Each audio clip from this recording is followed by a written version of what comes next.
Quelle incidence a la Timac sur la santé? Comment ça se fait que la Timac nettoie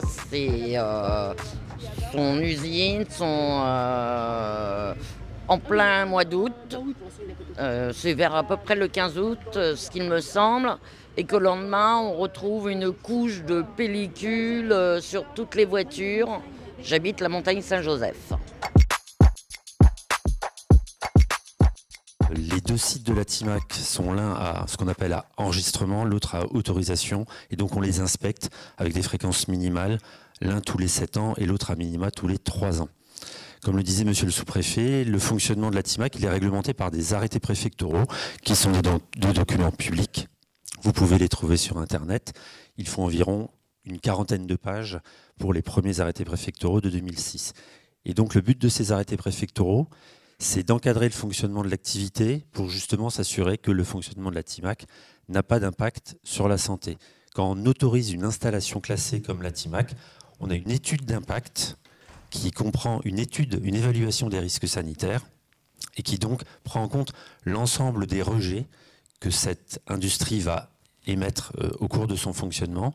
On considère qu'on va avoir des publics comme des enfants et des personnes qui vont vivre toute leur vie à proximité du site industriel et on s'assure que cette exposition pendant une quarantaine d'années n'aura pas d'impact inacceptable pour les personnes cibles.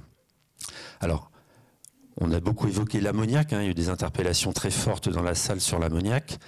Cette évaluation des risques sanitaires, elle a été faite à la création du site industriel. On n'est pas censé mettre à jour un document tel que celui-là, qui est un document assez complexe à réaliser. On n'est pas censé le mettre à jour, sauf si le site industriel connaît une évolution majeure dans ses procédés de fabrication ou dans son fonctionnement.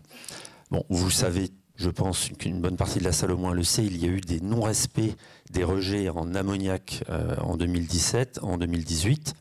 Il y a eu des mises en demeure, il y a eu des amendes administratives qui ont été prises par monsieur le préfet à l'encontre de la Timac. Eh bien, même si ce n'était pas du tout une obligation, il y a eu une mise à jour de cette évaluation des risques sanitaires pour regarder est-ce que ces rejets en ammoniac sont susceptibles d'avoir eu un impact sur la santé des Malouins dans un périmètre de 10 km. Et cette étude des risques sanitaires, elle a bien confirmé qu'il n'y avait pas d'impact sanitaire à redouter pour ces rejets en ammoniac, s'il respectait l'arrêté préfectoral, mais même s'il dépassait largement l'arrêté préfectoral.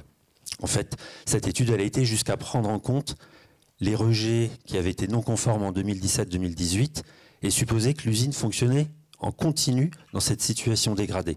Et même avec ces paramètres-là, il n'y avait pas d'impact à craindre sur la santé des personnes vivant dans les 10 km.